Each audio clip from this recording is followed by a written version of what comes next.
साल 1699 एक Polish traveller ने इजिप्ट से 2 चुराई हुई फेरोज की मम्मी को खरीदा और समुद्र के जरिए अपने देश की ओर निकल पड़े। लेकिन जल्द ही उसे कुछ अजीब आवाजें आने लगती है, मानो शिप पर रखी वो 2 ममीज उससे कुछ कह रही हो, और जल्द ही उसे समुद्र में कुछ डरावने विजन्स भी दिखने लगते हैं। ये सब कम नहीं था कि तभी शिप के चारों ओर एक अजीब सा तूफान शुरू हो जाता है जो शिप को डुबाने के लिए तैयार था। जल्द ही वो ट्रैवलर्स समझ चुके थे कि ये सब उसकी शिप पर रखी फेरो की ममीज का श्राप है, जो इन ममीज को छूने वाले हर इंसान की जान लेकर ही छोड़ता है, क्योंकि ये पहली बार की घटना नहीं थी और ये आखिरी बार भी नहीं होने वाली थी। जिसका सबसे बड़ा और फेमस एग्जाम्पल हमें साल 1922 में इजिप्शियन किंग तूतनखामन की कब्र के खुलने पर देखने को मिला। जिस फेरो की मम्मी को खोजने वाला हर इंसान कुछ ही सालों के अंदर मिस्टीरियस तरीके से मारा गया। यानी कुछ तो है जो इन इजिप्शियन राजाओं की ममीज को छूने वाले हर इंसान की जान ले लेता है। पर क्या ये हजारों साल पुराना फेरो का श्राप है जैसा इजिप्शियंस मानते थे, या फिर इसके पीछे भी कोई विज्ञान छुपा है? तो आज के इस वीडियो में हम फेरो के श्राप से जुड़ी कहानियों और उनके पीछे की सच्चाई को जानने वाले हैं। तो हेलो गाइस, मैं हूं कौशिक और चलिए शुरू करते हैं एक और नए एपिसोड को।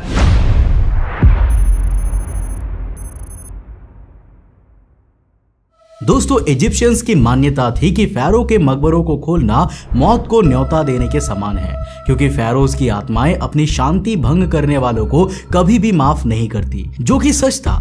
4 नवंबर 1922 इजिप्ट के सबसे महान आर्कियोलॉजिस्ट में से एक हावर्ड कार्टर अपने साथियों के साथ एक ऐसे मकबरे के सामने खड़े थे जो 3000 सालों से बंद था। मकबरे के बाहर खड़े लोग सांस रोके देख रहे थे।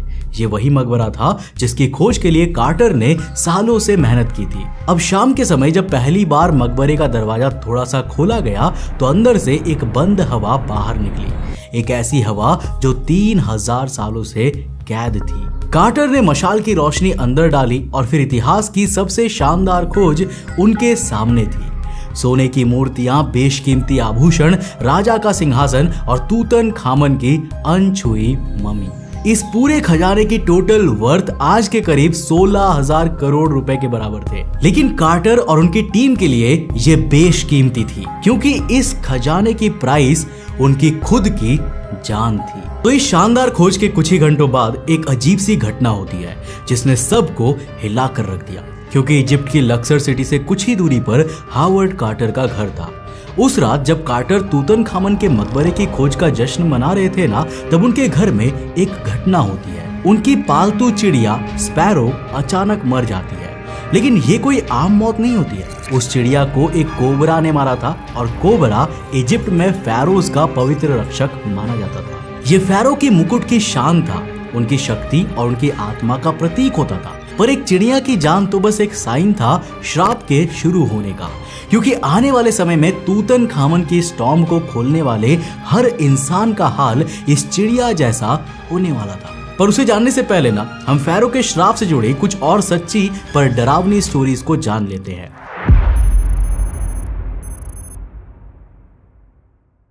देखो, इजिप्शियन फेरो सिर्फ राजा नहीं थे, उन्हें ईश्वर के समान पूजा जाता था।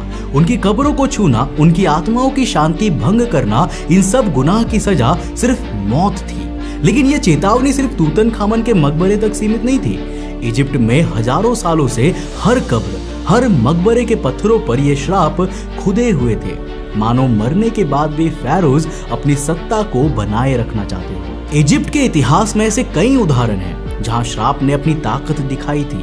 फॉर एग्जाम्पल, इजिप्ट के फेमस आर्कियोलॉजिस्ट जाही हवास ने एक घटना का जिक्र किया था जिसने उन्हें हमेशा के लिए बदल कर रख दिया। जो घटना तब शुरू होती है जब वो कौम आबू बिल्लो नामक आर्कियोलॉजिकल साइट पर खुदाई कर रहे थे। वहां पर उन्हें कई ग्रेको रोमन इजिप्शियन सभ्यता की मूर्तियां और अवशेष मिले। उसी दिन जब उन्होंने खुदाई में मिली वस्तुओं को आर्काइव में भेजा, जिसके कुछ ही घंटे बाद उसी दिन उनके कजन की अचानक से मौत हो जाती है। अब पहले तो उन्होंने इसे एक इत्तेफाक माना, लेकिन 1 साल बाद ठीक उसी तारीख पर उनके अंकल का भी निधन हो गया, और फिर अगले साल उसी दिन उनकी आंट यानी चाची की भी जान चली गई। अब क्या ये सब सिर्फ एक कोइंसिडेंस था, या फिर किसी प्राचीन शक्ति ने उसे सजा दी थी? जाही हवास विज्ञान में विश्वास रखते थे, लेकिन इसके बावजूद उन्होंने कसम खाई कि वे दोबारा किसी भी मम्मी को नहीं छुएंगे। लेकिन उनका सामना एक और श्राप से हुआ जब उन्होंने गीजा पिरामिड्स को बनाने वाले वर्कर्स की कब्रों की खुदाई करी, जहां जाही हवास में 2 बच्चों की मम्मियों को बहारिया ओआसिस से आर्काइव में ट्रांसफर किया गया। लेकिन उसके बाद उन्होंने जो महसूस किया ना, वो किसी बुरे सपने से कम नहीं था। उनके मुताबिक इन बच्चों की मम्मीज को छूने के बाद से वे हर रात उन्हीं बच्चों की आत्माओं को सपनों में देखते थे। सपने इतने डरावने होते थे कि वे नींद से हड़बड़ा कर उठ जाते थे।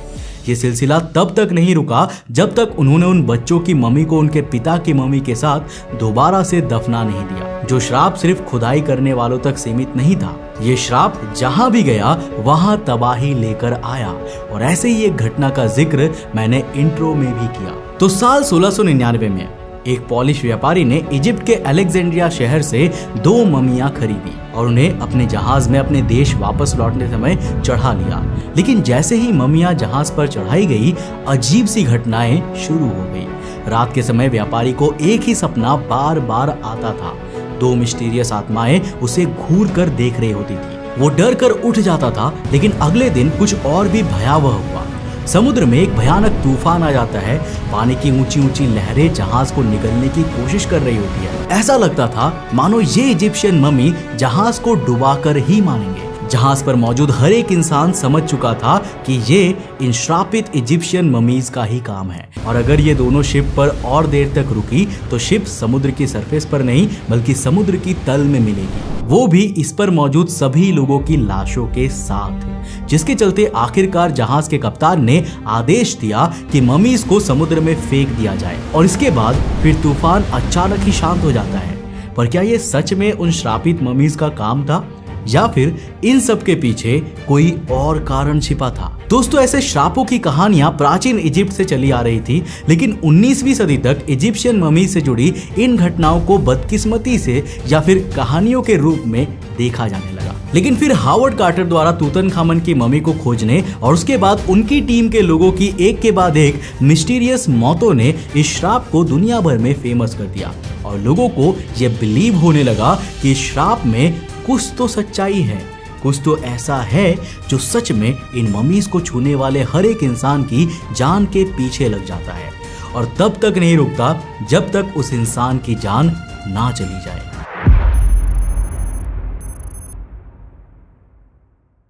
लॉर्ड कार्नारवॉन तूतनखामन की कब्र की खुदाई में हावर्ड कार्टर को फंड करने वाले एक बड़े इन्वेस्टर थे, जिनकी फाइनेंशियल एड के बिना तूतनखामन मम्मी की खोज कभी भी संभव नहीं होती, जिनकी टॉम्ब और खजाने की खोज के बाद से ही तबीयत खराब रहने लगी। डॉक्टरों का कहना था कि उनके चेहरे पर एक मामूली मच्छर ने काट लिया था, लेकिन जब उन्होंने दाढ़ी बनाते वक्त गलती से उस घाव को चीर दिया तो इन्फेक्शन फैलने लगा। शुरुआत में ये एक सामान्य जख्म था, मगर कुछ ही दिनों में उनकी हालत बिगड़ने लगी। तेज बुखार, कमजोरी और असहनीय दर्द के बाद उन्होंने 5 अप्रैल 1923 को कायरो सिटी में अंतिम सांसें ली। लेकिन उनकी मौत से ज्यादा चौंकाने वाली थी वो घटना जो ठीक उसी वक्त पूरे इजिप्शियन कायरो सिटी में घटी थी।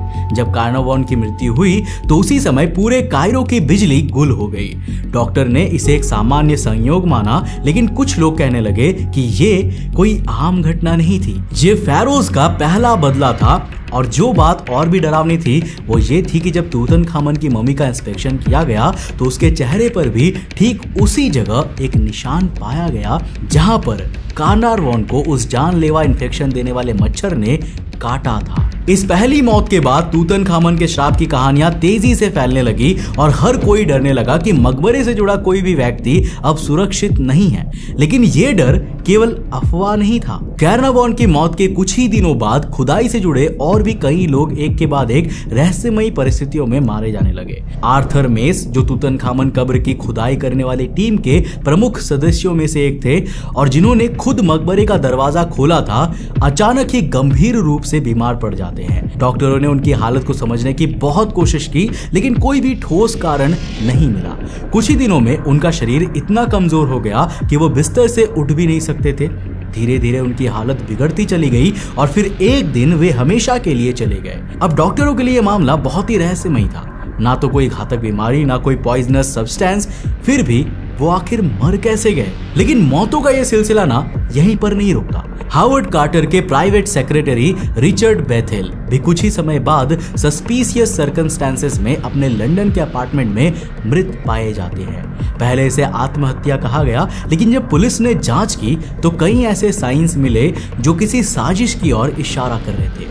कुछ लोगों का मानना था कि रिचर्ड बेथेल तूतनखामन के मकबरे से जुड़ी कोई गुप्त जानकारी जानते थे और इसीलिए उन्हें मार दिया गया। अब चाहे जो भी हो, पर इसे भी फेरोज के श्राप की तरह ही देखा गया, क्योंकि मौतों की ये कड़ी आगे बढ़ती गई। खुदाई में शामिल कई लोग एक एक करके मरने लगे और हर मौत किसी न किसी तरह तूतनखामन के अभिशाप से जुड़ती हुई लग रही थी, जिसमें अगला नाम सामने आता है जॉर्ज जे गाउल्ट का, जो एक काफी अमीर बिजनेसमैन थे, जो साल 1923 में तूतनखामन मकबरे को देखने के लिए इजिप्ट पहुंचे थे।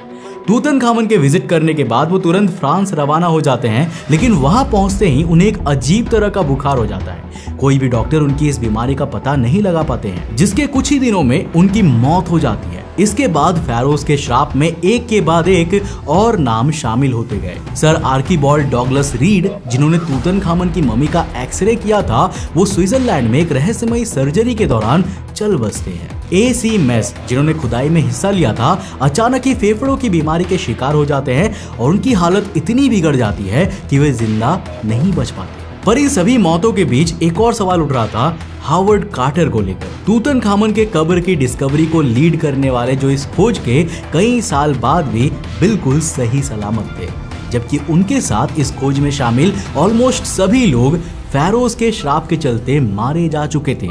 पर आखिर कार्टर अभी तक कैसे जिंदा थे? कार्टर ने इस अभिशाप को कभी भी नहीं माना।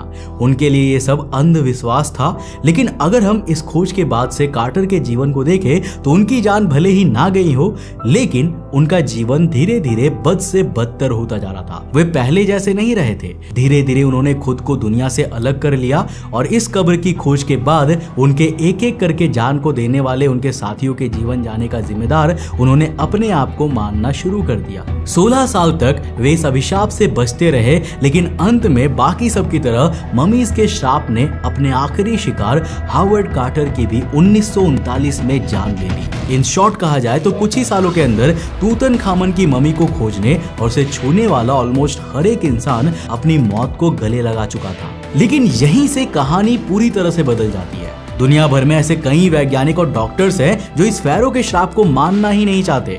उनके मुताबिक ये सब मौतें इन राजाओं की मम्मी से जुड़े किसी भी श्राप के कारण नहीं, बल्कि विज्ञान के कारण हुई थी। लेकिन आखिर फेरोज की इन मम्मी में ऐसा कौन सा विज्ञान छुपा था जो इन्हें छूने वाले या देखने वाले लोगों की जान ले सकता था? चलिए अब इसे समझते हैं।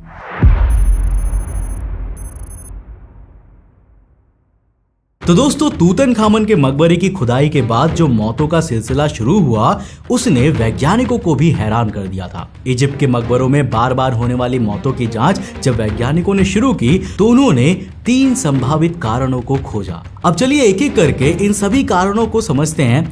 वैज्ञानिक जांच में जो सबसे पहला कारण सामने आया था ना, वो था बैक्टीरिया और फंगस। तो देखो, जब वैज्ञानिकों ने तूतनखामन के मकबरों के दीवारों और ताबूतों का माइक्रोस्कोपिक एनालिसिस किया तो उन्होंने पाया कि वहां खतरनाक बैक्टीरिया और फंगस मौजूद थे। विशेष रूप से एस्परगिलस नाइजर नाम का एक जहरीला फंगस, जो मकबरों की दीवारों पर उग सकता था और सांस के जरिए फेफड़ों में जाकर सीरियस इन्फेक्शंस फैला सकता था। ये इतना घातक था कि अगर किसी की रोग प्रतिरोधक क्षमता कमजोर हो तो वो कुछ ही दिनों में मर सकता था। इसके बाद वैज्ञानिक रिसर्च में कब्र की खोज से जुड़ी इन मौतों के पीछे दूसरा सबसे बड़ा कारण radiation and radio active elements को बताया गया, क्योंकि साल 1970 के दौरान में वैज्ञानिकों ने इजिप्ट के कई मकबरों की जांच के दौरान वहां मौजूद कुछ पत्थरों में यूरेनियम, थोरियम और अदर रेडियो एक्टिव एलिमेंट्स के अंश खोजे थे। अगर मकबरे के अंदर रेडिएशन मौजूद था तो ये धीरे धीरे वहां जाने वाले इंसानों के शरीर में घातक प्रभाव डाल सकता था।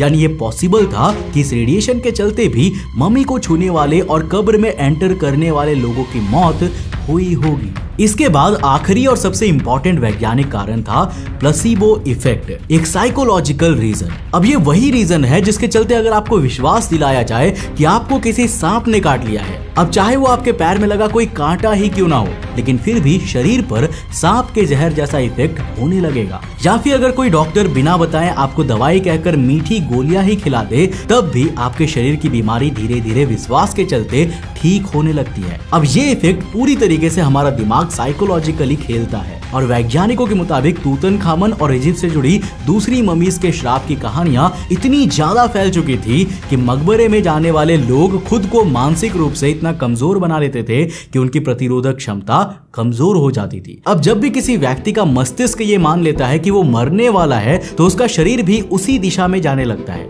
इन शॉर्ट कहूं तो फेरोज के कर्स में यकीन करने वाले लोगों के लिए ये सब मौतें श्राप का परिणाम थी, जबकि विज्ञान के लिए ये फेरोज की कब्र और ममीज पर मिलने वाले bacteria, fungus, radio active element and placebo effect था। अब दोस्तों, कारण चाहे जो भी हो, तूतनखामन के मकबरे की खुदाई के बाद 24 से अधिक लोगों की रहस्यमयी मौत हुई। वैसे आपको यहाँ पर क्या लगता है? क्या इन सभी मौतों के पीछे फेरोज का श्राप था या फिर ये वैज्ञानिक कारण थे? नीचे कमेंट सेक्शन खुला है, अपनी राय लिखकर जरूर बताना। उम्मीद है कि इस वीडियो से आपने काफी कुछ नया सीखा होगा और आपको ये वीडियो जरूर पसंद आया होगा। अगर पसंद आया तो इस वीडियो को बिना लाइक किए मत जाना और साथ ही साथ अपने दोस्तों के साथ जरूर शेयर करना। दोस्तों, अगर आप नए हो चैनल पे तो चैनल को सब्सक्राइब करने के साथ साथ नोटिफिकेशन बेल ऑन कर देना। और अगर आपको ये वीडियो पसंद आया ना, तो मैं आपको रिकमेंड करूंगा कि आप अगली वीडियो इसे जाकर जरूर देखना, जिसमें हमने बात किया है एक ऐसी कहानी के बारे में जिसमें एक जहाज पैसिफिक ओशन में व्हेल की हंटिंग करते हुए टूट जाती है और उसके जो क्रू मेंबर्स होते हैं वो 3 बोट में फंस जाते हैं।